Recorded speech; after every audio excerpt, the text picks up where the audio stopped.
I was choking my cat for a few seconds when I was just 5 or 6 years old, and to my own twisted surprise, it brought me a sense of joy.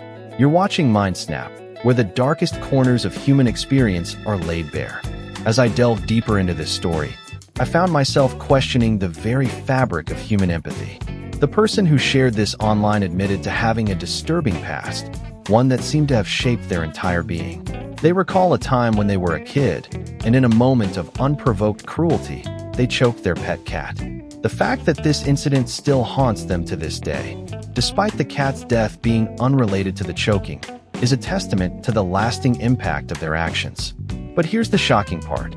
This person claims that they only started to develop into the person they are today around the age of 8 or 9. It's as if their entire personality was a construct, a facade built to hide their true nature. Okay, I need to pause here, because this is where things start to get really interesting.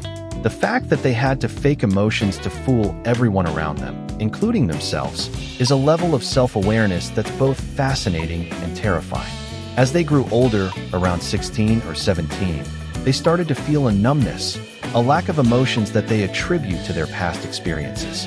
They became adept at faking emotions, to the point where they could convincingly fool everyone around them. But now, they're facing a crisis of sorts.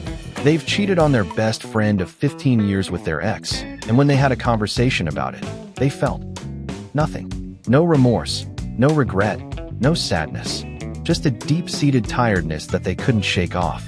No, wait, this gets even worse. They had to force themselves to cry, to show their friend that they regretted their actions. But it was all just an act.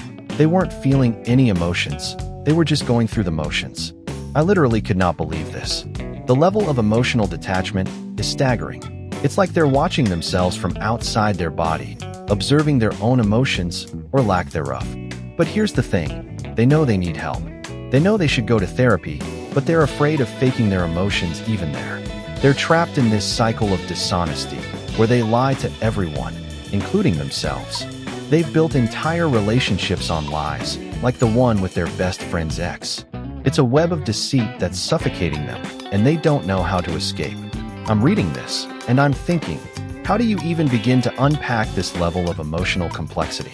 This person is struggling to come to terms with their own identity, their purpose in life. They're questioning everything, from their relationships to their own sense of self. It's a crisis of epic proportions, and I'm not sure if they'll ever be able to find their way out of this darkness. As I read on, I found myself drawn into this person's world, a world of lies and deceit, of emotional numbness and desperation. It's a world that's both fascinating and repulsive, like a train wreck that you can't look away from. Okay, I need to pause here again, because this is where things start to get really intense. The fact that they lie to everyone, including themselves, is a level of self-deception that's hard to comprehend. They're living in a world of their own creation, a world of falsehoods and half-truths. It's like they're trapped in a never-ending cycle of dishonesty, and they don't know how to break free. But what's even more shocking is that they're aware of their own flaws. They know they're lying, they know they're faking emotions, and they know they're hurting people. But they can't stop themselves. It's like they're addicted to this cycle of deceit, and they don't know how to escape. I'm listening to this, and I'm thinking, how do you even begin to help someone like this? They're so deeply entrenched in their own web of lies that it's hard to know where to start. They need therapy, they need counseling, they need to confront their own demons and start building a new sense of self. But it's not going to be easy. No, wait, this is where things get really complicated. They're not just struggling with their own emotions, they're also struggling with the consequences of their actions. They've hurt people, they've lied to people, and they've built relationships on false pretenses. It's a mess, a complete and utter mess. I literally could not believe this. The level of emotional complexity, the level of deceit, it's all just so staggering. I'm reading this, and I'm thinking, how do you even begin to unpack this? How do you even begin to help someone who's so deeply entrenched in their own web of lies? But as I read on, I started to feel a sense of sadness, a sense of regret. This person is struggling, they're really struggling, and they don't know how to escape. They're trapped in this cycle of dishonesty, and they don't know how to break free. It's like they're drowning in their own sea of lies, and they don't know how to keep their head above water.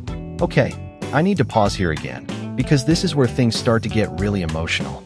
The fact that they're aware of their own flaws, the fact that they know they need help, it's all just so heartbreaking.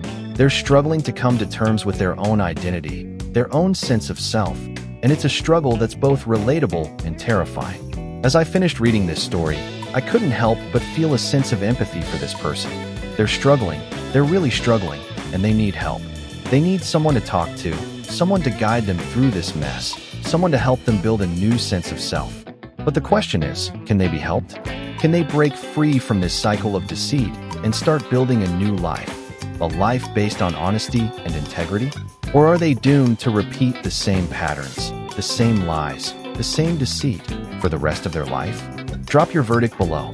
Was this person right or wrong? Subscribe and hit the bell